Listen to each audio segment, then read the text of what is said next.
एक गांव में एक लालची औरत अपने पति के साथ रहती थी। उसका एक बेटा था जिसका नाम बाबूलाल था। वह कोई काम धाम नहीं करता था, बस पूरा दिन गांव में इधर उधर मंडराता रहता था। एक बार अगर और मुझे राम प्यारी बोले ना तो एक लगाऊंगी। चुपचाप यहाँ से चला जा, नहीं तो मुझसे बुरा कोई नहीं होगा। अरे सुमन, तुम गुस्सा क्यों होती हो? तुम मुझे बहुत अच्छी लगती हो। मैं तुमसे शादी करना चाहता हूँ। मुझसे शादी के सपने छोड़ और निकल यहाँ से। बड़ा आया शादी करने वाला। फिर इतना बोलकर सुमन गुस्से में वहां से चली जाती है। तभी बाबूलाल का दोस्त वहां से गुजर रहा होता है। अरे बाबू भाई, ये सुमन तुमसे क्या कह रही थी? कुछ नहीं भाई, अपने प्यार का इजहार कर रही थी। लेकिन भाई उसके हाव भाव से तो कुछ और ही लग रहा था। बाबू भाई, मेरी बात मानो तो तुम इससे दूर ही रहा करो। गांव वाले बोलते हैं इस सुमन के ऊपर चुड़ैल का साया है। ये रात को अकेले वीराने में घूमती है। कुछ लोगों ने तो इसके उल्टे पैर तक देखे हैं। तुम्हें पता है ना, उल्टे पैर चुड़ैल की निशानी होते हैं। चल बेवकूफ, तेरा दिमाग खराब हो गया है जो इतनी सुंदर लड़की को चुड़ैल बोल रहा है। सुमन कोई चुड़ैल वुड़ैल नहीं है, मैं तो इसी से शादी करूंगा। फिर इतना बोलकर वह अपने घर की ओर चल देता है। माँ, अब मेरी शादी की उम्र हो गई है। मेरी किसी सुंदर सी लड़की से शादी करवा दो ना। हाँ हाँ, क्यों नहीं। अगर राजा बेटा का कोई और भी अरमान है तो वो भी बता दीजिए। आपके सारे अरमान एक साथ ही पूरे करवा देंगे। काम धाम तो कुछ करना नहीं है। तेरी उम्र के सारे लड़के कुछ ना कुछ काम कर रहे हैं और एक तू है। भला तुझ जैसे लड़के को कोई अपनी लड़की क्यों देगा? पहले कोई काम धाम करके कुछ पैसे वैसे कमा के दिखाओ, फिर शादी के सपने देखना। चल भाग यहाँ से, आवारा कहीं का। तो किसी काम धाम का नहीं है। देखो ना माँ, पिताजी हमेशा मेरी बेइज्जती करते रहते हैं। किसी दिन मैं घर छोड़ के ही चला जाऊंगा। अरे नहीं नहीं बेटा, कैसी बातें कर रहे हो? ये सब तुम्हारा ही तो है। अजी आप तो रहने ही दो। हर वक्त मेरे भोले भाले बेटे को नीचा दिखाते रहते हो। अजी हमारे पास इतनी धन दौलत है, क्या आप ये सब अपने साथ ऊपर लेके जाओगे? भला मेरे बेटे को कमाने की क्या जरूरत है? माँ, मुझे सुमन बहुत पसंद है। तुम उसके घर मेरा रिश्ता लेकर जाओ ना। ठीक है, मैं कल ही सुमन के माता पिता से तुम्हारे रिश्ते की बात करने जाऊंगी। फिर अगले दिन बाबूलाल की माँ सुमन के घर रिश्ता लेकर जाती है और उन्हें अपने पैसों का रुबाब दिखाती है। देखिए बहन जी, आप बहुत अमीर लोग हैं और हम गरीब। मेरे पास आपको देने के लिए कुछ भी नहीं है। तुम्हारी किस्मत बहुत अच्छी है जो तुम्हारी लड़की की शादी मेरे बेटे से हो रही है। बस तुम सुमन की शादी मेरे बेटे से करवा दो, मुझे तुमसे कुछ नहीं चाहिए। इतना बोलकर वह वापस अपने घर की ओर चल देती है।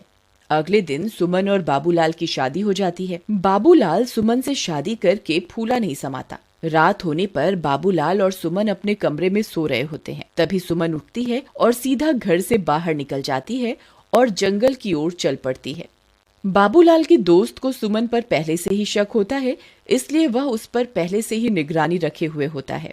अरे ये भाभी इतनी रात गए कहाँ जा रही है? मुझे इनका पीछा करना होगा। फिर चीमा सुमन का पीछा करने लगता है। तभी चलते चलते सुमन के पैर उल्टे हो जाते हैं। अरे मर गए रे, इसके तो पैर ही उल्टे हो गए। मेरा शक सही निकला, ये तो चुड़ैल निकली। तभी देखते ही देखते सुमन चुड़ैल में बदल जाती है और गुफा के अंदर घुस जाती है। चीमा की आंखें फटी की फटी रह जाती हैं। फिर वह भी उसके पीछे पीछे गुफा के अंदर घुस जाता है। ए हैवानों के देवता, मैं आपको 9 बलि चढ़ा चुकी हूँ। बस एक बलि और चढ़ाते ही मैं सर्वशक्तिमान बन जाऊंगी। फिर मैं इन शक्तियों से पूरी दुनिया पर राज करूंगी। मुझे अभी के अभी सारी बात बाबूलाल को जाकर बतानी होगी। फिर वह सीधा भागता हुआ बाबूलाल के घर जाता है और खिड़की से उसे आवाज देता है। बाबू भाई उठो, मुझे तुम्हें बहुत जरूरी बात बतानी है, जल्दी उठो।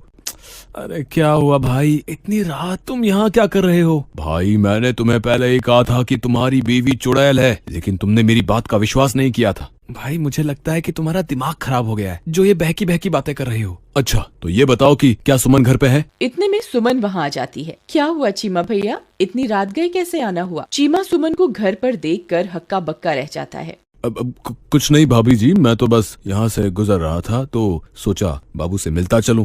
अच्छा मैं चलता हूँ। इतना बोलकर चीमा वहाँ से दुम दबा के भाग जाता है। अजी क्या हुआ, ये आपका दोस्त आपसे क्या कह रहा था? कुछ नहीं, बस ऐसी ही बेकार की बातें कर रहा था। चलो अब तुम सो जाओ, रात बहुत हो गई है। फिर सुबह होने पर वह सेठानी गुस्से से लाल हो जाती है क्योंकि सुमन अभी तक सो रही होती है। ए बहुरानी, अभी तक सो रही है क्या? घर का काम कौन करेगा? चल जल्दी उठ, मैंने काम वाली की छुट्टी कर दी है। आज से घर का सारा काम तुझे ही करना है। फिर सेठानी के जोर जोर से चिल्लाने की वजह से सुमन की नींद खुल जाती है और वह गुस्से से लाल हो जाती है। रुक बुढ़िया, तुझे मैं अभी बताती हूँ। फिर सुमन गुस्से में बाहर आती है। ए बुढ़िया, क्यों शोर मचा रही है सुबह सुबह? मेरी सारी नींद ही खराब कर दी। अरे दैया रे दैया, इसकी हिम्मत तो देखो, मुझे बुढ़िया बुला रही है। ए, तेरी इतनी हिम्मत, मुझे बुढ़िया बोलेगी? चुपचाप घर का ये सारा काम निपटा दे। तेरे माँ बाप ने वैसे भी दहेज में फूटी कौड़ी भी नहीं दी है। मैं कोई काम वाम नहीं करने वाली, जो करना है कर लो। तेरी इतनी हिम्मत, मुझे मना करेगी? रुक, तुझे अभी बताती हूँ। अरे मर गई रे, ये क्या हो गया?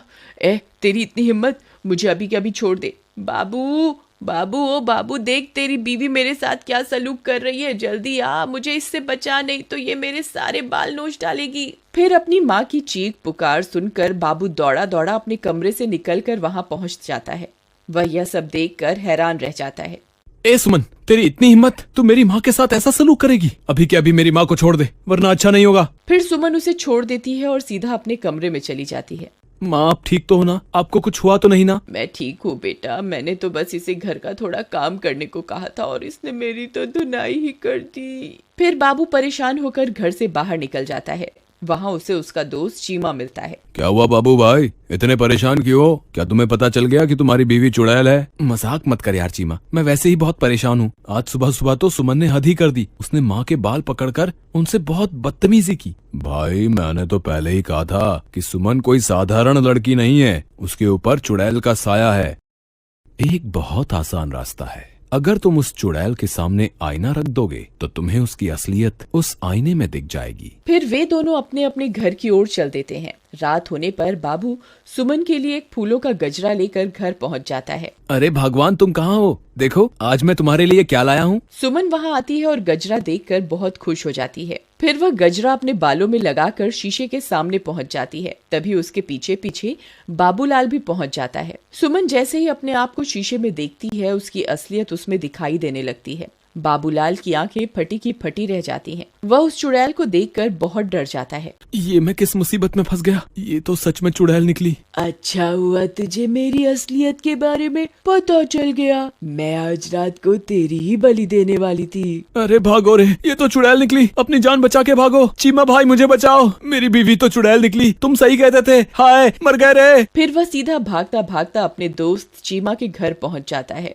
चीमा भाई, जल्दी से दरवाजा बंद कर दो। तुम सही कहते थे, सुमन तो चुड़ैल है। मैंने उसकी असलियत आईने में देख ली है, अब वो मुझे नहीं छोड़ेगी। अजी, मुझे लगता है आपका ये दोस्त अपने साथ साथ हमें भी मरवा के छोड़ेगा। तुम अभी के अभी इसे घर से बाहर निकालो, नहीं तो इसकी पत्नी इसका पीछा करते करते यहाँ पहुँच जाएगी। तभी जोर जोर से दरवाजा खटखटाने की आवाजें आने लगती हैं। वे सब लोग डर जाते हैं। अरे दैया रे दैया, लगता है इसकी पत्नी इसका पीछा करते करते यहाँ पहुँच गई। चीमा भाई, गलती से भी दरवाजा मत खोलना, नहीं तो वो चुड़ैल हम में से किसी को भी जिंदा नहीं छोड़ेगी। अरे मर गए रे। बाबू भाई, भाभी तो चुड़ैल बनकर हमारे दरवाजे पर खड़ी है, अब क्या करें? मैं तो कहती हूँ इस बाबूलाल को उठाकर घर से बाहर फेंक दो। वह चुड़ैल इसी की तलाश में यहाँ आई है। बहुत शौक चढ़ा था ना इसे सुंदर स्त्री से शादी करने का, अब भुगतने दो इसे। चलो भाई बाबूलाल, अभी के अभी मेरे घर से बाहर निकलो। चलो चलो चलो। नहीं, मैं कहीं नहीं जाने वाला। मैं अकेला नहीं मरूंगा।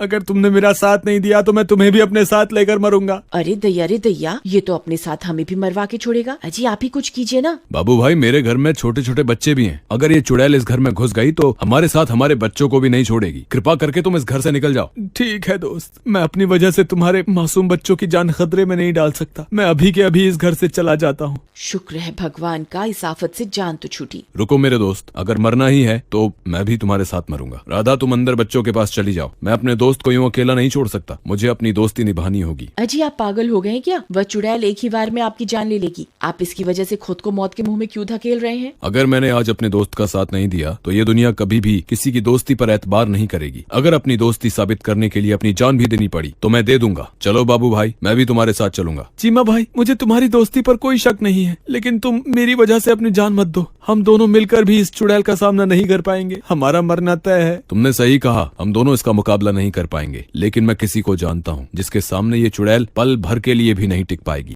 उसके बाद वो दोनों एक तांत्रिक बाबा को लेकर आते हैं और तांत्रिक बाबा कुछ फूंक कर चुड़ैल को मार देते हैं, जिससे चुड़ैल को आग लग जाती है और वो हमेशा के लिए मर जाती है।